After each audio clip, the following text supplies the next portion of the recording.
You are now listening to the I Think I Love My Wife podcast. And this is your best friend's best friend, Chidozie Okafor, ready to take you on another journey. Are you with me? Because I'm ready. Let's get it. In this episode, we bring Brandon and Justin back to continue our conversation, answer the questions from our listeners, and talk about a few topics like women excluding guys that have talked to their friends in the past, reasons why guys hesitate to approach women, the differences between dating and culture, and other myriad of topics such as chivalry, men's perspective on dating women with children, and being the head of the household. So I'm back with Brandon and Justin, and I want to just get right into it, especially off of the last topic we were talking about in terms of dating someone that has slept with someone that you know or in your friend circle. And I think sometimes it can have a certain level of sensitivity because you're talking about someone that like has had sex with that person, and for some, sex is like a really big deal.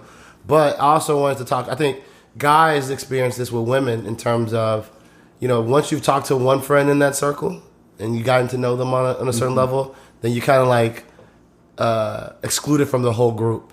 And so how does that play out too? Like, does that make sense to you guys? Like, is that something that you think prevents people from meeting the right person because they're like, well, you talk to my friend, so, I can't talk to you now? Or what are your thoughts on that?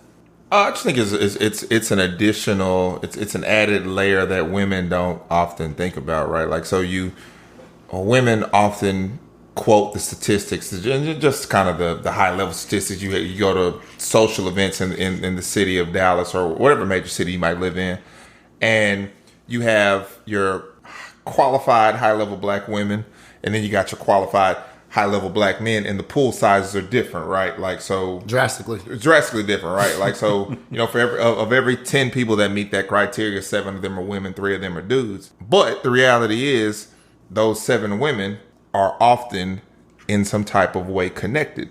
So if you go for one of those women and she ain't the one, you take an L. Oftentimes you are now off limits to the other 6. So when you think about the math and the calculation that a man has to have, it's a little bit deeper than a numbers game. It's not just a numbers game. It's, okay, if I shoot my shot and I fail, I'm out of this. Out of these next 6 people. I'm out of these next 6 people. So I need to be very strategic rather than a man just saying, you know what, I think she's attractive. I heard good things about her. I'm going to walk up to her and talk to her. So, I mean, it's more complex than women would like for it to be, right? Like, it'd be great if you could just walk up to a woman in a grocery store and just, talk to her and, just get to know her better. But, I mean, there are all kinds of variables, are you trying to be talked to that day? I mean, is it natural? Like, are you a woman looking for a man to say something clever to you? Or should he just be like, hi, I think you're really pretty and I'd love to get to know more about you. Let's go on a date. Is that lame? All right. Like, I've heard the term lame before. So, like, all these things come into play. When I first moved to Dallas, there are a couple of organizations I got involved in, mostly for the social aspect. And I saw immediately, like, okay, all these women here know each other. I got like one good shot. It's like spades. That one in the possible. Right.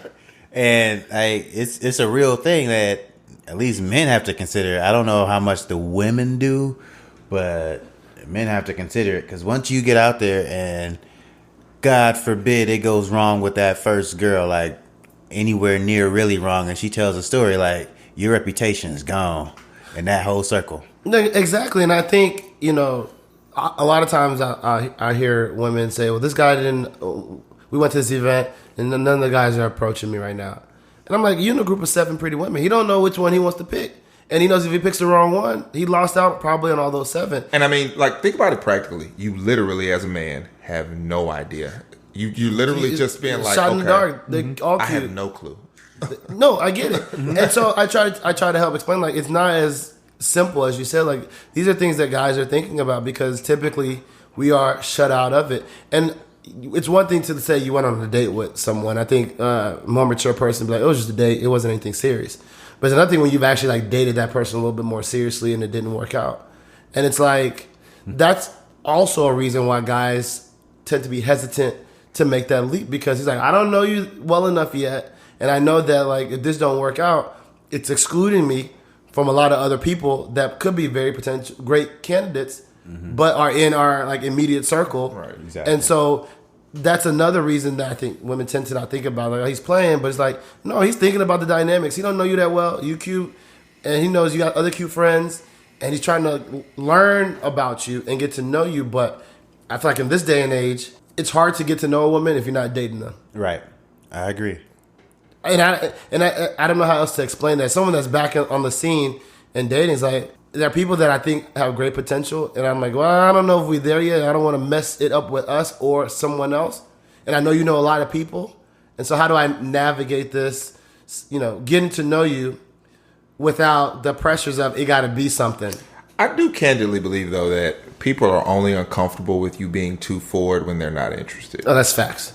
So my suggestions for men has always been just lay it out there. This is what I'm Shoot your like. shot. You know what I'm here for, right? Like I'm not here. It's kind of like networking at work. But Like, I will I'm say, I'm not all here- women don't. I mean, we think it's simple because we're like we're in it Right. every day. But all women don't get it. Like it's what you said. Like you know Right. why we're here. It's the But same. then- but then it's she's the same not- thing you said. Like, but then she's not in your that it's not her season to be with you. Like Maybe. if she is not understanding of the fact that hey, I didn't walk up to you to make a new best friend. Like I got friends, I got homies. Like, True, but we talk to chicks and they'll be like, you know, oh, I didn't want to do this because I think he might think he's trying to have sex with me. And I'm like, all guys want to have sex with you. Like if he's Right, interested, right. he wants to. Yeah, be more concerned when he doesn't want to have sex with It's you. a question of is sex all he wants from you, or Right. he wants to get to know you and he wants to have sex with you. Right. And I think some women, that reality hasn't clicked for them. And so I just say as a point of privilege because we're men that it's easy for us to say because we know we're men. Right. But all women don't grasp that concept. They're like, most guys, regardless if they want to get to know you or not, sex is like a prerequisite. They want it. I'd love to see the correlating factors between women who think in that who have that perspective and just their like did they grow up with brothers or like I'd love to see if there was like any correlating data to like support Possibly, yeah. those different theories. That's interesting to me. That's the kind of dork in me that Because it's tough, and I want to bring up more aspects related to dating, just as guys that are married now and are doing or have reached the goal in terms of getting to that stage of life that a lot of people are aspiring to get to.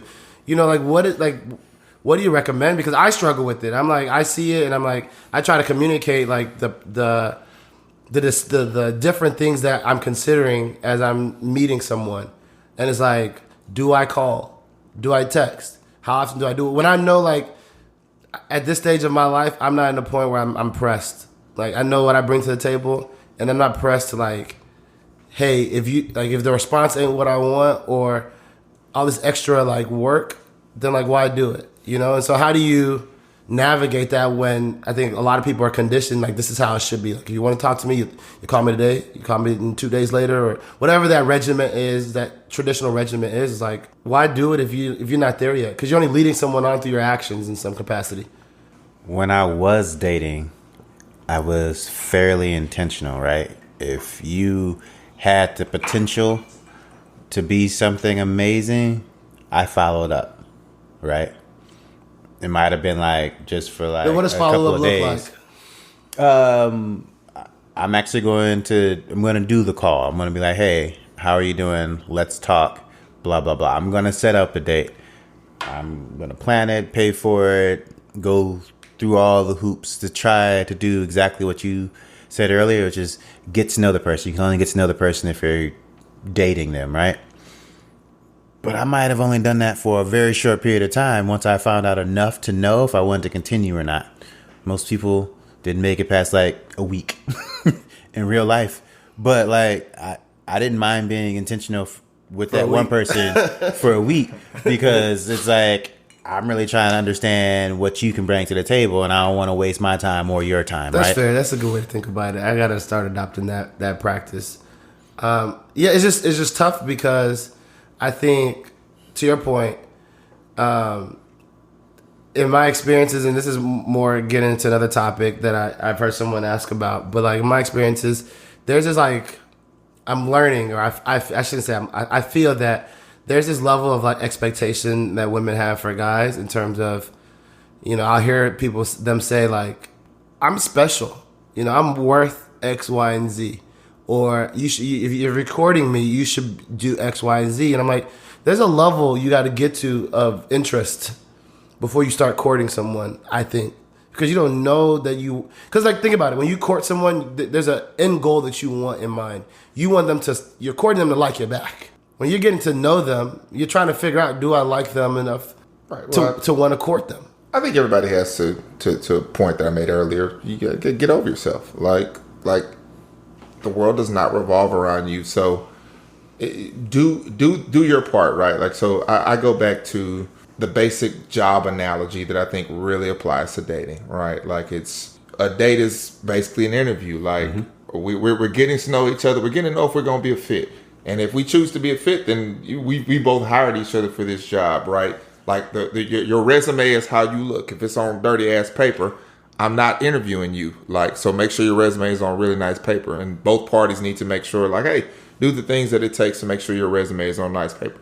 But then also the content that's on your resume, like what are you at the core, or who are you at the core is the person on this piece of paper. Like, you need to be thinking about those types of things, and you really need to like truly understand it and kind of put it into those different boxes, and just really ask yourself, like, am I growing as a person? Am I doing the things that is making the benefits package that I'm offering something that this person is going to want to stay with, rather than exploring other job opportunities that are out there? I think you and I talked about in our earlier episodes about, hey, I'm showing that I'm interested. I need for you to show that you're interested. And that needs to go like both ways. And if it's not going both ways for whatever like gamey reasons, then I as an individual, I'm going to pull out, because like, what's the point? I was talking to a friend earlier. He's starting to date this young lady, and he said, because it's been a very long time between their first date and their second date. They haven't even had the second date yet. And he said, hey, I don't want to seem like I'm too pressed. And I'm like, but you need to show that you're interested, because it's not like you're the only person out there that is interested in her. Like, there needs to be like a balance, because yeah, you ain't got to show that you like overly eager and pressed. She got other job applications out there. Exactly. They might be less qualified, but you need to make sure she accepts yours. They're eager and hungry. No, I mean, showing up, being consistent is real. Like, that's a thing. But so this is where I struggle. Women let me throw this out there. Women are typically only offended when they don't like you like that. No, true. like you being too forward, calling too much, or showing too much interest is only offensive if I don't like you. Right. No, true. I get it. But what I want to get to you is like, okay, there's a dynamic flow, I would say, of how things work, and what is demonstrated, to your point, Justin, about how like there's other guys that seem impressed, and how people feel. And I tend to like struggle with what happens is that, generally speaking, you guys tell me if you agree or disagree. Oftentimes, guy meets girl, she's cute, he's attracted to her. He may not know if he's interested in the woman or not. You guys been in that situation. But we could probably easily brainstorm, okay, what are the steps you got to take to show interest in a woman? He probably met her on Sunday. He hit her up that evening, texted her, conversation. He'll probably follow up within the next day or two. Within a week, suggest a place for them to go out to. He'll go. And that continues to repeat itself, right? As she's gathering data points about him and stuff, he's still trying to learn her, right? But his actions typically are suggesting a higher degree of interest than hers is initially. And then what happens is, then she's like, well, he's interested. He's doing X, Y, and Z. He's showing me that he's interested. He gets to know her, and then, like you said, he's not as interested no more. You've just created this in her head, this like anticipation, like, oh, I got this guy. He's really interested. He's doing all these things. And then a month later, you fall off the grid or whatever, and there's drama about it when you knew you wasn't that interested from jump. And you could have acted accordingly to your interest, but you're acting in a manner that suggests a lot like higher degree of interest. It's like, why do we put on this front of interest levels, like demonstrating that we're interested more than we are? Why? I mean, I know why. You're doing it so you can like see what you're talking about, but it's like, is that necessary? Nothing is really necessary. Everybody's, I mean, at the end of the day, we're all kind of being strategic in all the steps that we're taking, right? Like, and that doesn't end at a courtship phase. That's what you're doing in a marriage. Like, you're assessing a situation and trying to be strategic to figure out, okay, like, how do I best make this work? Like, I know she might not want to go on vacation at this point, or she might not want to take off work, but I want to convince her to do so. So I'm being strategic. So everything's about being strategic. I think the only way around that is just to be completely candid and just open in your communication. So it's not comfortable, but if you're dating a woman or you're courting her, just be very candid about it. Like, look, I'm interested in you and I want to get to know you better. And that's not something people typically put in a text or say on a phone call, but just say it. See what happens, right? Like, if she's offended by that, then, that might tell you something about her. That might tell you something about your approach. But at the end of the day, you got to just... For me, the biggest thing is if I walk away from a situation, I want to walk away knowing that that person there was no gray area. That person knew exactly how I felt. That person knew exactly who I was and what my intentions were. And if she knew all those things, no matter how I communicated them, and she said, "Nah, I'm good," or what Dave Chappelle said, "Nah, bitch, I'm cool." Is this PG-13? I don't know if you want to say. If she says that, then that's fine. At least I know I walked away giving it 100%. There's no gray. I don't have to worry about whether or not I wasn't clear about my intentions. But we use these words interchangeably. Like, we use dating and courtship when they're not the same. Courting and dating are not the same thing. And we use the word like you'll hear women say, "I want someone that's intentional," and it's like, about what? Like, what about you? Like, I got to get to know you first to be intentional. And someone posted. This guy posted. He annoys me because he posts stuff that just to get. I thought just to get repost. And he posted... Who is this, Lindsey Graham? Yeah. He posted, this is a guy. He posted, "I'm at a point," and I reposted it and talked about it. He said, "I'm at a point in life where I don't want to date anyone who leaves me uncertain. Intent is now important to me. I need to be able to look at you and know where we stand and what we are working towards. Anything else at this point is a waste of my time." I don't find it... Oh, go ahead. Go ahead. I was going to say, then he's never going to date anyone he doesn't already know today, because there's no way to know that about a new person, right? Yeah, and that was kind of my point. Is like, people can be very intentional about what they want. You can be like, "I want to be in a serious relationship and I want to get married." It's hard to be intentional about the person until you have gotten to know them, to know what you want with that person. I disagree. What? Why? Because you can be intentional about your path, right? So, for example, you meet said young lady on the Sunday, just like you said before. You meet her on Sunday, right? If your goal right now and wherever you are in life is to be married near term, the steps that you'll take, the intentional steps that you'll take, are very different than if you're just trying to smash, right? Like, you're gonna go about. But to me, that is intentions about your what, not the who, because you're for sure. But I don't think when women say they want someone intentional, it's intentional about them. It's intentional about the because you can't be intentional about them because you don't know them. But back to your point. But we talked about people we put in buckets, and typically you have to get to know them before you put them in a bucket. But if you had to some degree, because typically initially it's just attraction. I think that process is short, though.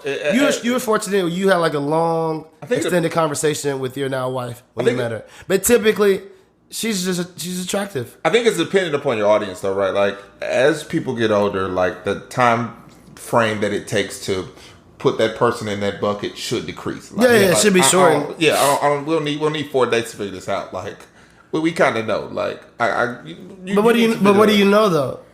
You should get better in life at asking questions and being more targeted in your approach, like, and being more just clearly intentional and like, hey, this is what I want, and either you gonna produce that or not. Like, and if you're not, that's fine.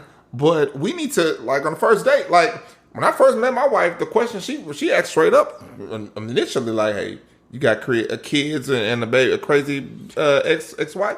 I was like, huh? Exactly the questions I got. But she framed it. She was intentional. Like, she wanted to know, we ain't got time to waste. We too old for that bullshit. Exactly. No, but I think she knew like things that would be quote unquote potential deal breakers for her, right? Or, Which is so I showing intentionality, right? Yeah, but I think there's like intentionality between like your actions, and a lot of times people assume intention by this person has reached out 4 times a week versus one guy that reached out twice a week, and they assume because of their actions. Let's say level of communication has been the same. They assume because of this person's action is being more proactive, he's being more intentional. When the other guy could be very intentional too, but he's not quote unquote pressed to put out vibes that he don't have yet. Yeah, but you're not creating sustainable, repeatable routines by Consistency. two interactions in a week versus 4. Like that's not something that's like you get married, you don't have to live with this person. So it requires so little to send a text message or to make a call to a woman. So like if you're a man and you're falling behind in that category, then yeah, maybe you need to reassess how you're doing how you're handling the process. Exactly. But no, I'm not. There's some other cat who's offering a benefits package that may be better than yours. Like so you need to make sure that she understands that this offer is a little bit higher. Exactly. I'm not disagreeing with you. I think where I'm poorly communicating is the fact that the actual package could be the same between the guys or worse. It just looks better initially because perception is reality, my friend. And so do you just play the game? You just do like you do, despite how you feel about the person, you do what you. So here's the interesting thing. Well, besides the perception is reality piece, like if you met a young lady, or a young lady has met a guy, and they only want to talk to this person twice a week, then they're not trying to get married because marriage. I'm not saying is, they only want to. I'm just saying.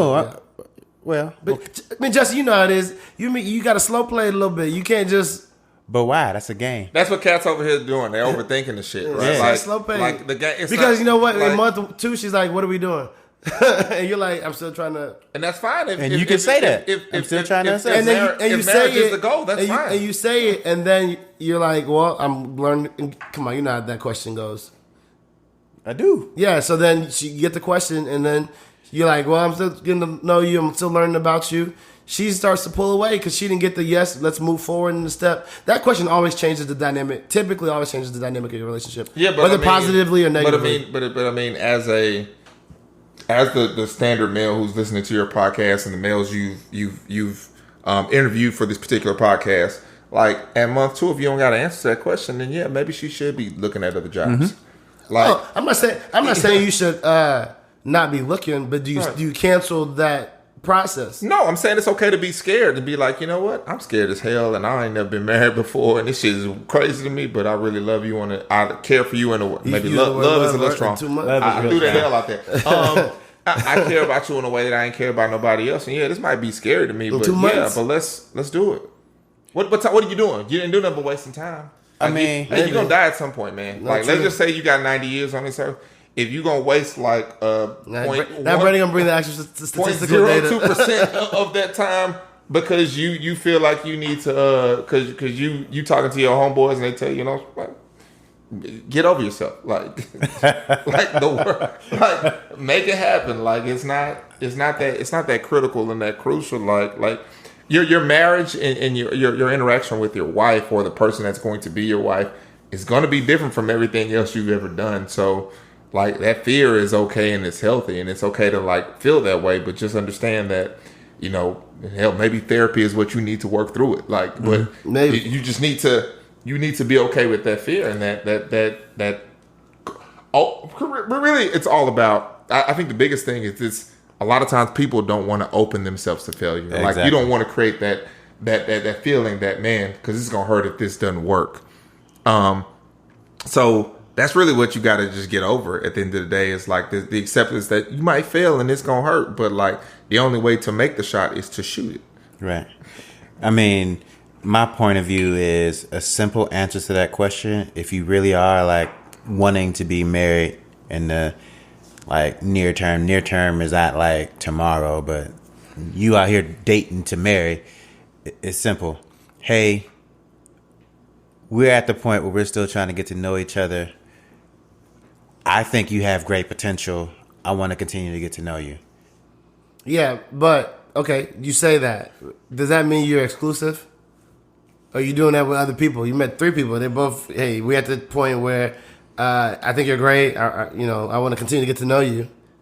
Like, because a woman hears that. Let's be honest. A woman hears that, and she more likely than not is thinking like, this guy wants to continue to like grow this relationship. Probably thinking that, I don't know what she's thinking. She would probably be surprised if she found out after a conversation like that you're talking to someone else too. That's fair. And so then when you have that conversation with the woman, are you canceling everything else, or are you saying that and you got 3 top candidates, so hey, all of y'all, we're moving forward to the next round of interviews, like most people are not capable of managing 3 top candidates. Okay, 2. Exactly. Like you're saying, You're like, not really. No, you don't have the. You don't. Typically, the people who are your audience for this podcast, who are invested in their careers, and you don't have time for all that. Mm-hmm. You don't have time, or the as a practical nature, you're not willing to invest that amount of money into dealing with all of that. So that's fair. So staying on the dating topic, what are your thoughts on like chivalry, and as it pertains to like when you guys were dating and now in marriage? I don't want to say chivalry is dead, but a lot of it is. It's been hacked up. I will open a door, like if we're walking into a building, I'm gonna open a door as like a thing that's ingrained. When we get to the car, I don't open the door. I know for a fact she doesn't want me to open the door because it just prolongs the time between. It's Texas. It's hot as heck outside. Yeah. It prolongs the time between like air conditioning coming on and all the other stuff. I don't have automatic start. So like those types of things she don't care about. Within like household chores and stuff, yeah, I take out the trash, sure. But is that a chivalrous thing to do? I don't think so. It's more like gender roles versus chivalry. Exactly. Like put that in bucket of chivalry. Yeah. It's not. Roles, like killing the bugs. Right. So then if it's just like treating her well with respect, yes. Opening doors. Sometimes. If it's paying for everything, we 50-50. Nah, I'm married. So, I mean, like, what's the line? What are you asking about? What particular behavior? You about to say something? I mean, for me, it's really just about creating a safe environment. Like, the few times I've opened my wife's car door is when there might be a sketchy subject on the other side of the car, and I want to make sure she gets in the car safely. And if I got to punch this dude in the face, like that, I'm right there to do it. Oh yeah. Like those are the or if it's like one thing, my wife parks in the garage, we have a garage, and she parks in the garage, and I'm very intentional. I'm like, hey, look, you get in the car and you lock the doors before you open the garage door, unless I'm there with you. Like that's just how you gonna do it, and that's just the way it's gonna be. But if I'm there, I'm gonna open her door, make sure she's in the car. I'm gonna open the garage door just to make sure somebody right now the garage door running up, she's in the car, and whatever, I can handle him. So it's really a safety issue as it relates to our situation. As it relates to chivalry, chivalry also ultimately comes down to a man should be creating an environment of creating an ideology or environment of safety with his particular partner, and making sure that things are safe in her world, and that she is protected from whatever outside forces might potentially be coming onto her. No, I get that, and I think if I think about me being single prior to my last 2 serious relationships and then now, I've met more women now than in my whole 32 years of life that have been like, not opening their car door is like a big problem for them. Get over yourself. And I'm like literally, I went out with a young lady. We went out. I went out, and we were cool before. I've walked her to a car before. I think that's like chivalry. You walk the lady to her car, make sure she gets to her car. Right, that's a safety thing. Yeah, it's a safety thing, right? She's got in her car because it was cool. And then now we went out, we walked to her car again, and she's standing there. And I'm like waiting for her to get in the car, and she doesn't. And then she was like, "You're not gonna open my car door?" And I was like, "For what?" She's like, "If you're dating someone, like, are you interested in someone, courting someone, you should open their car door." She proceeded. So I opened the door, right? I opened the door, And then I was like, I don't know if this is sustainable. Like, I don't know if this is something I would do sustainably. It is. This sounds horrible and rude, and maybe you don't want to answer. But is this the same young lady that had a quote unquote broken household? I don't know what the household is. I don't know what the household looks like for this person. But the funny part was a guy who's black was walking with his son. At the time, it was in the garage, and so I was like, because she was like arguing, like not arguing me, but going back like why I wouldn't want to open the car door. And so I asked the guy, I was like, hey, sir, are you married? He's like, yeah, I'm married. I was like, do you open the door for your car door for your wife? He's like, nah. He's like, my wife probably got 15, 20 things she'd rather me do before she wanted me to open the car door. And she proceeded to like go back and forth with this guy about why he should be opening the car door for his wife. And so I'm laughing at this shit. Right. And apparently it turned her off that one, I didn't want to open the car door for her, and two, that I was laughing at a situation that was obviously funny. And it was just like, but there's a lot of women that, whether their father did that for them growing up, or for whatever reason, that is a big rock to them. And it's like, how do you like handle that? Because I haven't got to the point where like I know how to deal with it. Because I don't imagine myself consistently doing that. Opening regular doors, but like it's just operationally inefficient to like, I picked you up, I got to get out of my car, open your door, and then get back in my, like. I guess the first part of that is, right, the first thing to lay out is that there's nothing wrong with opening that woman's door. There's nothing wrong with it. I agree. I'm not saying nothing wrong with it. I think the second part of that is like and I think this goes back to how you were raised, and this is back in consideration to an earlier topic we talked about is chivalry can mean so many different things to so many different people. Like, so for instance, I have two brothers and I got a dad, and so my mom ain't never took her car to the car wash. She hadn't pumped gas in 25 years. Like, those are the things and some of the ways in which we show chivalry. Like there's certain obviously tasks in the household that women are less inclined to do that men should take on, whether it's cutting grass or taking out trash. Like, those are certain things. So I feel like those are the ways in which I have been taught to show chivalry. And that gets back to more gender roles and chivalry. No, but I feel you. But my point is, you guys are married now, right? Mm-hmm. But let's say you put yourself back in the dating scene. You meet a woman, y'all cool, you get a number, y'all having a positive dialogue, and then that's something that's really important to her. Do you just do it, even though you're like, this is like stupid? Well, I think you got to ask the question. You got to ask the question: Is it about opening the door, or is it a microcosm of something? Because how she thinks in general. One woman was like, "You should a woman should be treated like a queen." And I was like, "There's multiple ways to make you feel like a queen. The car door is the only thing that's doing that. Like, right. We got to assess what queen, how she gets treated. But like the reality is, there are women that is a big rock for. They want their car door opened, and so like." If a guy is dealing with that, like, how do you navigate it? Because I'm struggling with it. Is that really any different from a woman putting kitchen utensils in different spots? Like, is it really that different? As in, she has a quirk about her that is unique to her. Is it really that different? I am a firm believer that this is not a big rock. It is a rock, though. Like, and you need to figure out if, in the collection of all the other rocks, big and small, this is something you want to deal with. I feel like it's something women need to get over in a small. And it's a get over yourself type topic. Because right? Like, men have to get over certain topics. Like, my thing to the point where it becomes a deal breaker for, like, the women's willing to cut off the guy because, like, you don't want to open my car door, and I'm like, I'll play. Like, I'm trying to figure out who you are. I'll open it in the moment, but I just know, like, and maybe it's my cultural, but like, let's be reflective. Maybe it's my cultural background, and I got family that are Nigerian, and like what people have to do and the efficiencies that they have to, have in life to be successful. Mm-hmm. That is just not a holdup that you'll ever see someone be like, I need this person to do. Like, we just trying to do what we got to do, and so for that to be what someone is saying that I can't proceed in getting to know you because you're not willing to do this, versus seeing the entirety of the picture, boggles my mind. And so I'm trying to figure out, like, if this is a growing trend of women now. I don't know this. I'm trying. How do I navigate it? Because it's like I just don't see that. That's how, like, that person feels. Like, okay, I got the kid. I got to go open your. Like, how long does this last? Is it just while we're dating? Is it because it's not sustainable? So why are we doing something that's you got to be like, what's your name? Where you from? Do I need to open the car door for you?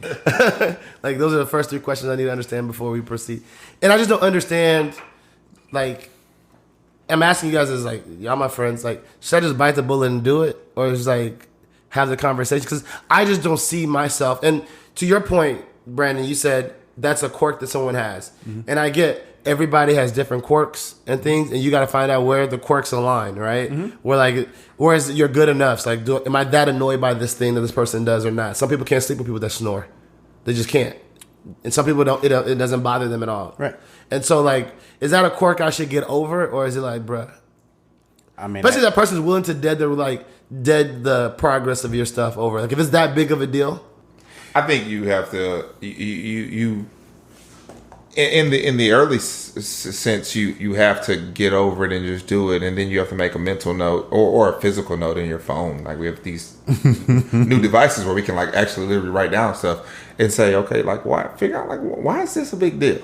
Because that'll tell you a lot about who that person is. And I think at the end of the day, you don't want to miss out on an opportunity over something small, even if that person's insecurity may be the reason why you would miss out on something small. Sometimes you have to save people from themselves, and just that's if you know them well enough and like them enough to want to even early on, take on that risk. You have to. I think there are certain instances where if you think a person checks enough boxes or meets certain criteria, like, you may be the person that opens their mind to being to listening to you on this particular topic. Touche. Right, like they may have never had a situation. They could, going back to this in this conversation, they may have not had a male figure in their life to make them understand that move on. This is not that important. Like, this ain't really that important topic. Like, if you are making yes and no decisions on this, then maybe you need to reassess your criteria. So, staying on the topic of, like, reasons why, people cut folks off, whether valid or not. You guys are obviously married now, but when you were dating, was the fact that a woman had a child ever a deal breaker for you guys? And, what situations would need to occur for that to, like, be something you're open to?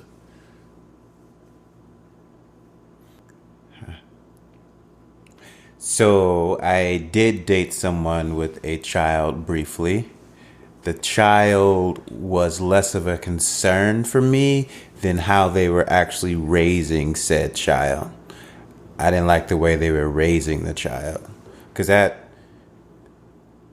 makes sense. Yeah, it's indicative of how they, like, see the world. Yeah. And I didn't like the way they saw the world and the way they behaved. And that would be so many uphill battles for me if I were to have a child with that same person. It was just completely unattractive. And you have probably less of a say with that child because it's not yours.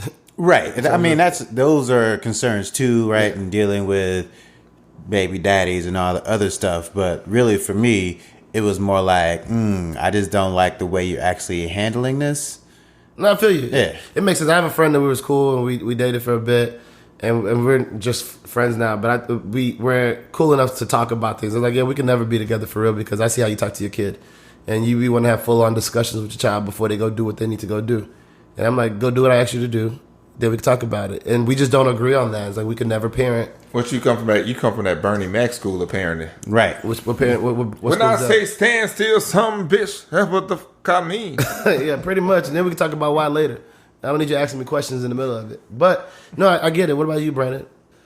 I think in my head it was, but looking back on the situation and the advice that I give to other people is, like, you to Justin's point, you need to assess that interaction between that kid and that parent. And that really is what dictates, like, how you should navigate that particular relationship. So the reality is, like, we as young professionals often put a stigma on people who have kids, and in real life, really all it means is you had unprotected sex at some point in your life and you got pregnant, which probably fits a narrative that most of us have taken on at some point in our life. We've done something that could have potentially led to a kid, right? Like, so I don't feel like we should be putting labels or categories on women who have kids. we can use the that woman's interaction with her kid as an indicator as to like, hey, what are our kids going to be like? What are these interactions going to be like? And I think that's the proper assessment to make, rather than really truly trying to navigate. Okay, this woman made a human being that comes out of a relationship is not a mistake. I don't even mean it from the fact that like something happened where she had a kid, but I think from a guy's standpoint, I don't think anybody realistically says, hey, when I think about where I want my future to be in terms of family, I want a kid that's not mine. I'd say for the men listening to this podcast, as you get older, like you need to understand that the just the numbers game and the dynamics. Like as you get older, like the probability of that woman having had some situation or something in her life that was important, like whether it's a kid or a marriage or whatever, like increases. Like, and if you can't understand that, then you don't understand math, just basic logic, and you need. And to my previous point, get over yourself. Like, right. The world has gone on before you, and people have lives before you, and you need to be open to and accept that you're going to have to take on some of that at some level, at some point. Yeah, both of our wives opened on our first date very early on with, hey, you got any kids? Do you have an ex-wife? Right? Because it's a real easy thing. Like the older you get, the more common the situation is. It's not like. But do you think those? Well, obviously, it wasn't a deal breaker for you. Were they were questions to just know the answer to them, or they were questions to just because they might have been potential deal breakers? So I know his wife and I know my wife, and I think that they were just questions. They were probing to get more information. Yep. Right. Like the reality is, they're both very practical people. And understand that, hey, people got past, and if you looking for this perfect dude that ain't got no past.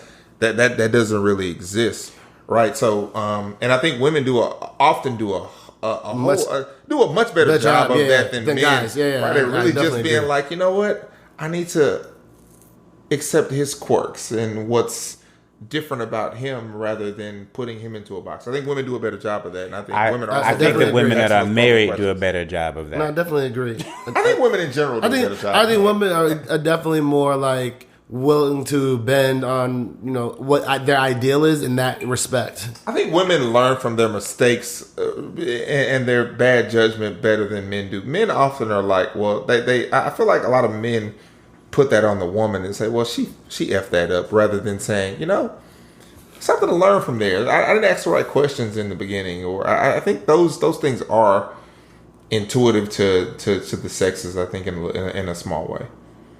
I 100% agree with you. I also think that oftentimes what the guy is initially searching for, the answers to that don't matter. Are you referring to sex? Yeah. Oh, I mean, but the older you get, like, well, let me put it this way: for some people, the older you get, I don't want to say the less important that is, but that ain't what you're looking for every time you meet somebody new. No, true. Yeah, I agree. Because don't mean you didn't want it. Don't mean you don't want it. But you also probably got sources of that already. Like this new person, I was going to say chick. This new chick is exciting to you because there's a possibility of, one, smashing. But two, she might be something worthwhile long term. No, that's fair. It makes sense. Moving the conversation, another thing that over the course of the first part of the season that drew a lot of attention and want to get your thoughts on this, someone asked me about, was the part that Fantasia was on the Shade Room, and she was talking about head of the households, and we've had conversations about that, what it means to you all, and how it's important. And her the gist of what she was saying is that the fact that the way society has been, especially with black men going to jail, what have you, whatnot, a lot of women have been forced to be the man and the woman in the relationship because they're single parents and they're doing both aspects of the job. And so men, those women meet a man, sometimes they're still stuck in that mentality that they're not letting the guy be the guy. And her point was like, yeah, let the man be the man, lead the household. It doesn't mean that she's not a vocal point of that. And she's like, I'm the neck, I'm connected to it. He can't turn his head a certain way without me being there. But then Amanda Seales rebutted that and was talking about how like women can be the head of the household and Fantasia was wrong, and I think she was talking past Fantasia. But I want to get your thoughts on, that kind of perspective of, is it important for the guy to be the head of the household? Is it important or does it matter what that really means? Because I think people are still like, that's a hot topic when it comes to debates, what that really means and what it looks like in a successful or happy marriage. I think the concept of head of the household is an outdated term, right? Like, I think there are situations in marriages and just relationships where you have to establish who controls what or who's responsible for what. I think that's really what it comes down to. I think in the general sense, that's often been something that the man should have had to lead. And I think that's fair just in terms of the way society was set up. The way society was set up, the way I viewed my father, the way my wife viewed her father. But it's really about roles and responsibilities and making sure you align those roles and responsibilities. I don't think anybody's adequately defined what it means to be the head of the household. Like, what does that mean? Or like, I don't think that's about money, right? Like, in general, men make more money than women. A lot of that's societal BS that's out there. A lot of that's just the way the world has treated women moving forward. But it's not a money thing. It's not an ability to make decisions thing. It's really just about what we've historically viewed it as, and I don't think that's something you should continue to sustain, or you should use as a guide moving forward. You should establish who controls what, who owns what responsibilities, and figure out what works in particular for you as a couple, rather than trying to meet some societal paradigm that no one can define. I don't disagree. But you don't agree. However, no. I wasn't gonna throw a however. I'm really still thinking about it. So, like, the whole idea of head of household, like, is biblical sometimes, right? Like, right. But I think people take it completely out of context. Correct. They assume that the man's supposed to have all the say, and it's like almost like father just knows best. Like, whatever the male says is what happens in the household. Which, can I call that out? That's stupid. That's dumb. I married an amazing, bright, intelligent woman with multiple degrees who runs ish at work. And if she wasn't smart enough, I wouldn't have married her. Exactly. Like, why would I just not want her input? Like, why would we not want to sit down and talk things out? Because she has ideas that are better than mine often, right? Like, so it's weird because you're stuck between this old school paradigm that is like millennia old, and then the fact of our reality now is that doesn't make any sense. And so I'm with Brandon here. Like, life is what it is, and things will come at you, and different people need to step up at different times. I think you also need to assess your particular situation. So I think about my perspective on how I think about my dad as the head of his household, and I think about I connect that between my wife's profession and my mom's profession. So my mom, it was a household where it was 3 sons and a mom who was in education. So when she went to work every day, she had to check kids, she had to talk shit to children. She had to really like get in their ass all day. So when she came home, she wasn't really trying to make those decisions about what we gonna have for dinner tonight. She wanted my dad to just, his job was a little bit simpler, and she wanted him to just say that. And then now I think about that in the context of my marriage. My wife she's a manager. She manages other speech therapists. So she's always giving them direction on what you need to do in this particular situation. So when she comes home, she'd rather me just tell her what to have for dinner. She don't want to think about making more decisions. So is it about being man of the household, or is it about like, hey, we need to think about our particular situation and what we got going on a day-to-day basis, and we need to like use some of that as logic and structure our day-to-day interactions based on, kind of how all that's working. No, I mean I get it, and I think the summary version is everybody's situation is different. I think a healthy marriage is one where, to your point, different people got different strengths, and the person that has a strength in certain areas is more likely not going to own that area and task. But the reality also is, and maybe it's a cultural bias that I have, it's like, there's a pilot and a co-pilot for a reason, right? Like ultimately you're not going to agree. And I think we put more value and time on it when these are scenarios that come up every now and then versus your typical day to day. But there are scenarios where like we disagree. We fundamentally disagree. And the decision has to be made. Who makes the decision, or does it depend? Because like a co-pilot and a pilot, the pilot's going to ask the co-pilot, hey, the weather's doing this, how should I adjust to it? The co-pilot's responsible for certain actions on the flight. But at the end of the day, the pilot got to make a decision. Right, but that's life or death. That's more of a... Not even life or death, just how do you... that's a technical... Okay, so... I'm using a technical example, but it's like, how do you... Let's follow that example, right? And let's say, as a man, biblically, you're the pilot, your wife is the co-pilot. Mm-hmm. For me, as a pilot, you ain't being my co-pilot unless we've made the decision that I trust you being the pilot.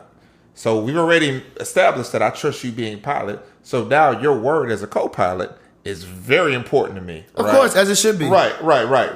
And at the end of the day, when it comes to that decision point where we got to make a major decision, and it's pilot thinks one way, co-pilot thinks one way, but I've already assessed that co-pilot is my equal and hell smarter than me and is just as capable of leading all of this as me.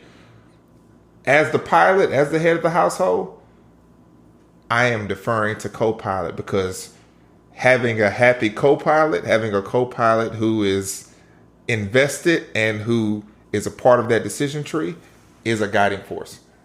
I hear you, but isn't, in that same example, that's just your thought process. That should be every man's. I'm not saying I'm not saying that you're wrong by it, but aren't you saying hey, we have a decision we need to make, we fundamentally disagree.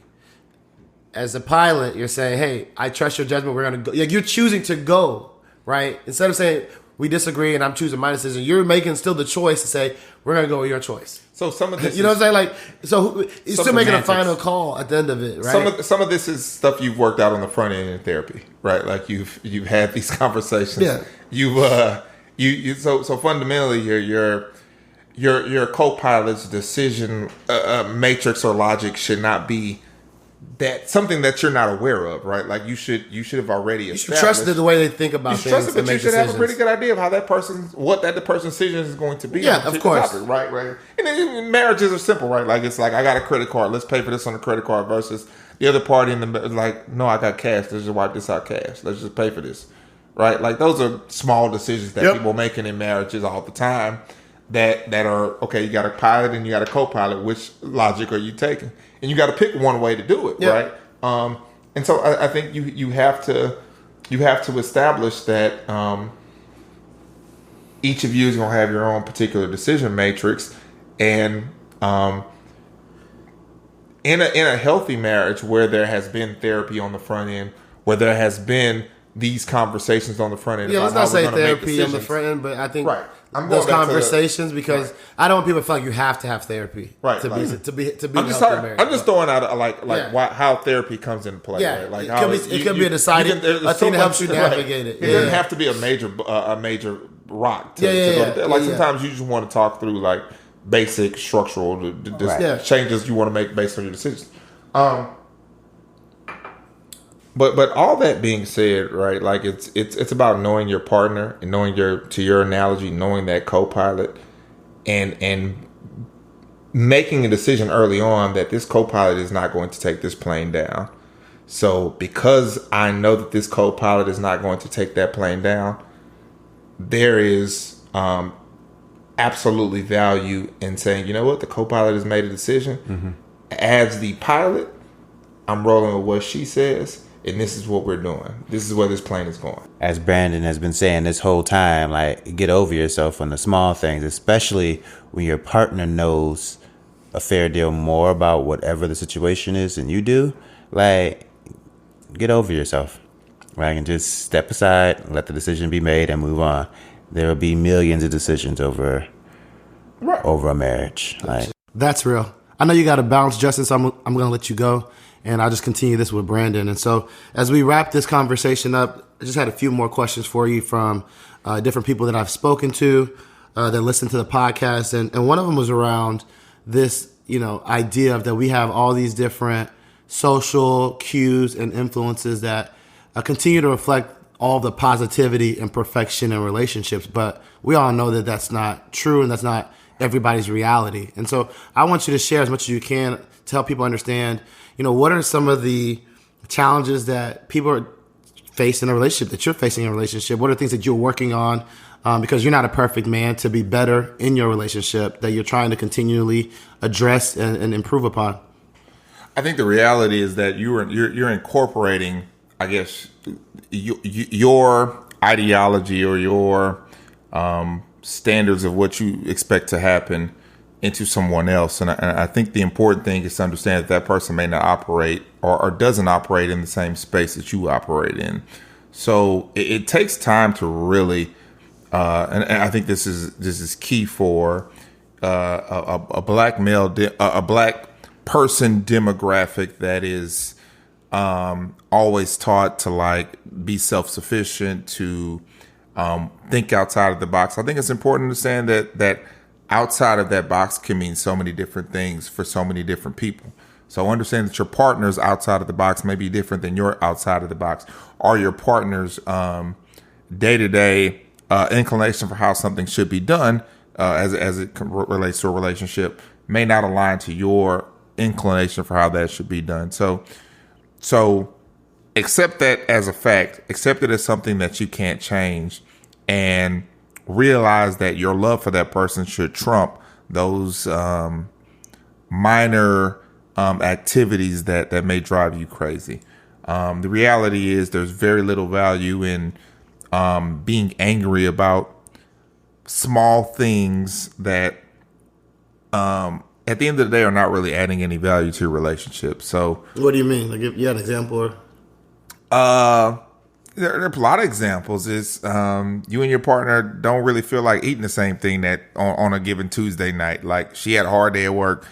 Y'all made a decision on Sunday that she was gonna cook, and it's Tuesday night. She had a real hard day, and it's her day to cook, but she don't feel like cooking. Like, okay, like that's something that shouldn't happen all the time, but if it happens, like, it doesn't really require much to make an adjustment to order food or for you to decide to cook. Like, it's getting angry over that doesn't add much value. I think it requires less energy to just think, okay, how do we solve this? Like, okay, what do you want to eat? Like, let's go order some food. Like, I think thinking about things like that and just going back to the premise that Justin laid out, like, sometimes that's a small L, but take that L. Like, it's not worth anger and driving unnecessary strife in a relationship.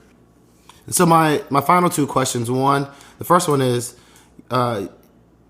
you've listened to this podcast and many of the episodes, if not all of them, and have an understanding of what I'm trying to do here. And so I think the big piece that I want people to get from this is taking the things that they hear and challenging themselves, doing reflection, and thinking about, what are they adding or contributing to the situations that they're in.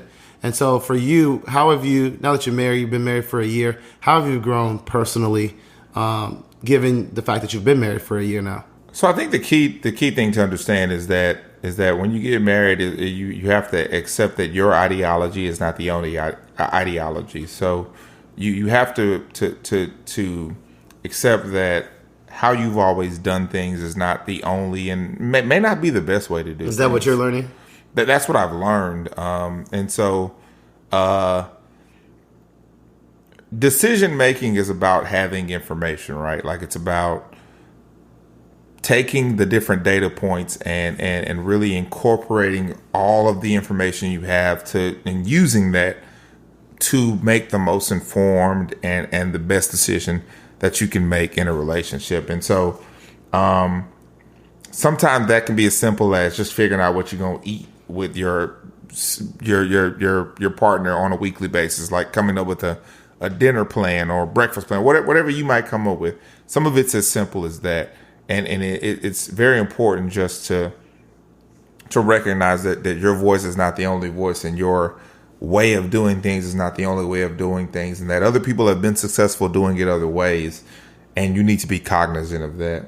I think the other part of that, speaking specifically to this podcast, is I think when I have listened back to this podcast, I listen in terms of, I have to really train myself to listen in terms of what the people are saying on this podcast is not absolute.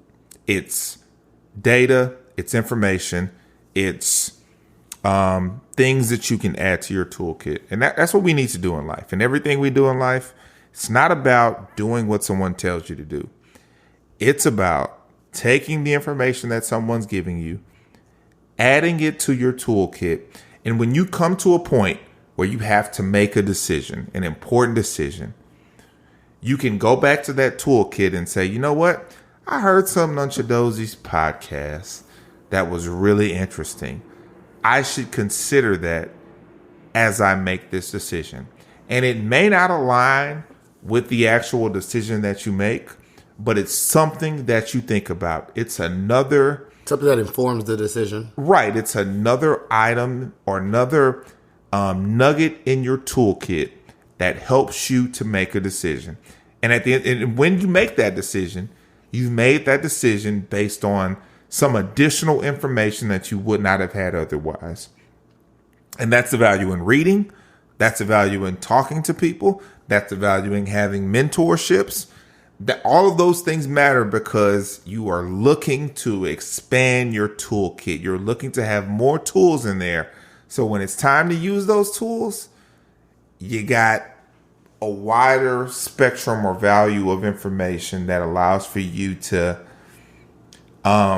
assess the situation and to make the best value judgment based on who you are and what you are in that moment.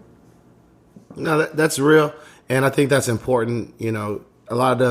Several people have told me that they like listening to the podcast, even though they don't always agree with the things that are being said. And I think that conflict or that tension point is where this podcast adds value, because it's a different view of things to help you understand how things that you think are normal or simple may be viewed or perceived a different way, and to broaden your spectrum of how you anticipate things may be received or how people may view what you do. And so understanding that a lot of people on this that listen to this podcast are dating or trying to find the one or navigating a serious relationship, just on your knowledge of, on your set of toolkits, right? What advice or tips do you feel like, you got single friends, that they would just benefit from just understanding, taking a deeper look at it and really understanding? I want to end on that. Yeah.